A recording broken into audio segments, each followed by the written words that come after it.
प्रधानमंत्री नरेंद्र मोदी और मुख्यमंत्री योगी आदित्यनाथ ने तारीख भी बताई और मंदिर भी बनाया। भगवान श्री राम की भव्य प्राण प्रतिष्ठा भी की। तो बदले में देश ने कहा कि जो राम को लाए हैं हम उनको लाएंगे। हुआ भी ऐसा ही। देश की जनता वापस भाजपा को सत्ता में लेकर आई, मगर वो पवित्र अयोध्या की जनता इनसे रूठ गई, जो हर रोज मंदिर निर्माण और विकास की नई कहानियां अपने आंखों से देख रही थी। यानी भाजपा फैजाबाद लोकसभा यानी अयोध्या से चुनाव हार गई। इस हार ने भाजपा को अपने कई फैसलों में बदलावों के लिए मजबूर कर दिया। यानी आज के इस वीडियो में हम उन बदलावों पर तो चर्चा करेंगे ही, साथ ही भाजपा की हार की समीक्षा भी करेंगे। नमस्कार, द न्यूज 15 में आपका स्वागत है। मेरा नाम है रविशंकर। अपने भाषणों में, बैठकों में या किसी भी कार्यक्रम का शुभारंभ जय श्री राम के नारों से करने वाली भाजपा अब बदली बदली सी नजर आती है। हार के बाद पार्टी के बड़े बड़े नेताओं ने अयोध्या से दूरी बना रखी है, जिसको लेकर कई समीक्षा बैठकों के बाद भाजपा ने फैसला किया है कि अब पुराने मंदिरों को तोड़ा नहीं जाएगा। शहर में अयोध्या के लोगों की गाड़ियां बिना किसी रोक टोक के आ जा सकेंगी। पहले सिर्फ नेताओं और अधिकारियों की गाड़ी एंट्री हो पाती थी, मतलब वीआईपी कल्चर खत्म हो गया है। इस कदम को भाजपा के डैमेज कंट्रोल की तरह देखा जा रहा है। इसके अलावा भाजपा ने एरो सिटी पर रोक लगा दी है। फ्लाईओवर का प्रस्ताव कैंसिल कर दिया गया है। विस्थापित दुकानदारों को 30% छूट देकर बिना ब्याज दुकानों के आवंटन का फैसला किया गया है। जो 41 गांव नगर निगम में शामिल हुए हैं, उनकी मूलभूत सुविधाएं बढ़ाई जाएंगी। चलिए अब एक एक कर इन बदलावों के पीछे की कहानी को समझते हैं। सबसे पहले बात एरो सिटी की। दरअसल एरो सिटी बनाने की जिम्मेदारी अयोध्या विकास प्राधिकरण के पास थी। आवासीय कॉलोनी के लिए 150 एकड़ जमीन का अधिग्रहण होना था। बीकापुर के 7-8 गांव के किसान इसका विरोध कर रहे थे। अब इन 7-8 गांव में मिलाकर लाखों की संख्या में लोग हैं, मगर भाजपा इसकी ताकत को भांप नहीं पाई। इस विरोध का नुकसान ये हुआ कि सारे वोट समाजवादी पार्टी की ओर शिफ्ट हो गए और भाजपा को हार का सामना करना पड़ गया। इन चीजों को देखते हुए भाजपा की हार के बाद 20 जून को अयोध्या विकास प्राधिकरण की बोर्ड बैठक हुई। इसमें प्रस्ताव को स्थगित कर दिया गया।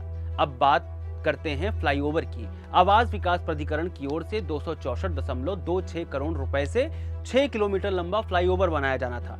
माना जा रहा था कि इस योजना के कारण भी कुछ लोगों के घर टूट सकते हैं। आवास विकास बोर्ड ने इस 264.26 करोड़ रुपए से प्रस्तावित फ्लाईओवर के निर्माण के प्रस्ताव को निरस्त कर दिया। यह फ्लाईओवर अयोध्या गोरखपुर मार्ग पर बनाया जाना था। अपर मुख्य सचिव आवास नितिन रमेश गोकंड की अध्यक्षता में हुई बोर्ड बैठक में यह फैसला लिया गया। इसकी जगह पर अंडरपास बनाए जाने की योजना है। दरअसल देश भर के यूजर्स की प्रतिक्रिया के बाद अयोध्या में भाजपा की हार का कारण वहां हुए विकास कार्यों के कारण लोगों को हुई परेशानियों को जिम्मेदार करार दिया गया। अयोध्या में सड़कों के चौड़ीकरण अभियान के दौरान हटाए गए अतिक्रमणों को लेकर प्रशासन और सरकार पर हमले किए गए। फिर आते हैं पुराने मंदिरों को तोड़ने के मामलों पर, जो बेहद जरूरी है। अयोध्या में विकास और सड़कों के चौड़ीकरण के साथ साथ टूरिस्टों के लिए नई नई चीजें बनाने के चक्कर में यह दावा किया गया कि पुराने और ऐतिहासिक मंदिरों को तोड़ दिया गया है, जो किसी की गली में घर में बने हुए थे और यहाँ लोग वर्षों से पूजा पाठ करते आ रहे थे। आपको बता दें कि कहा जाता है कि अयोध्या की लगभग हर गली में कोई न कोई मंदिर जरूर है और हर मंदिर के पुजारी का दावा होता है कि रामलला का जन्म यहीं हुआ था। ऐसे में इन्हें तोड़ देना अयोध्या की गलियों में लोगों के बीच गुस्सा भरने के लिए काफी था। अब नई आवासीय योजना में पुराने मंदिरों को भी नहीं तोड़ने का निर्णय लिया गया है। अयोध्या विकास योजना में आबादी वाले क्षेत्रों को भी छोड़ने का फैसला लिया गया है। इसके अलावा राम मंदिर निर्माण के साथ अयोध्या में सौंदर्यीकरण के लिए कई दुकानदारों को हटाया गया। कहा गया कि सड़कों के चौड़ीकरण और सौंदर्यीकरण के दुकानों को और ज्यादा बेहतर बनाने के लिए दुकानों को तोड़ा गया है। 20 जून को विकास प्राधिकरण की बोर्ड की बैठक हुई। इसमें दुकानों की लागत में 30% की कटौती की गई। साथ ही रामपथ और निर्माण में विस्थापित हुए 80 दुकानदारों को चाबी सौंपी गई। दुकानदारों को 20 साल की ब्याज मुक्त किस्त पर दुकानें आवंटित करने की घोषणा की गई। जिन लोगों को अभी दुकानों का आवंटन नहीं हुआ है, ऐसे लोगों से प्रशासन बार बार संपर्क भी कर रहा है। फिर एक महत्वपूर्ण मुद्दा कि श्री राम लला की प्राण प्रतिष्ठा के 6 महीने बाद अयोध्या के लोगों को बड़ी राहत दे दी गई है, जो बेहद महत्वपूर्ण है। दरअसल अयोध्या के वाहनों जिनका नंबर यूपी 43 से शुरू हो, इन्हें शहर में प्रवेश करने से अब नहीं रोका जाएगा, जो पहले किया जाता था। ये निर्णय नगर निगम और पुलिस ने संयुक्त रूप से लिया है। रामनगरी में रहने वाले लोगों को बैरियर पॉइंट पर अपना पहचान पत्र दिखाना होगा। इसके अलावा पर्यटकों को भी नगर में प्रवेश में सहूलियत मिली है। नगर यानी कि अयोध्या नगरी, जहां पर भगवान श्री राम लला का भव्य राम मंदिर बना हुआ है। साकेत पेट्रोल पंप से अब पर्यटक लता मंगेशकर चौक और नया घाट पर वाहन ले जा सकेंगे। यानी लता मंगेशकर चौक जो एक महत्वपूर्ण रास्ता है अयोध्या राम मंदिर की ओर जाने का। अब एक बड़ा मुद्दा था कि अयोध्या नगर निगम में 41 गांव शामिल हुए थे, मगर उन्हें डेवलप नहीं किया जा सका। ये सभी गांव 2020 में नगर निगम में शामिल हुए थे। 4 सालों में कुछ सड़कों को छोड़कर यहाँ कोई विकास नहीं हुआ। लोकसभा चुनाव हारने के बाद अब इन गांवों को नगरीय गांव बनाने की कवायद तेज हो गई है। निगम इन गांवों की जल्द ही GIS सर्वे कराने जा रही है। साथ ही जल्द ही घर घर शुद्ध जल पहुंचाने की शुरुआत भी होने की संभावना है।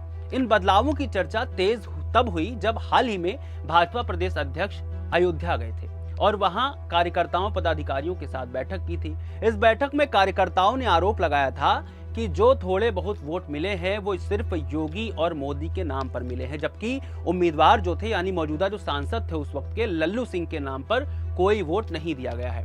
कार्यकर्ताओं ने कहा कि जिनकी दुकानें तोड़ी गई या फिर जिनके घर गए या फिर कोई भी परेशान शख्स या फिर कार्यकर्ता तक से लल्लू सिंह मुलाकात नहीं करते थे।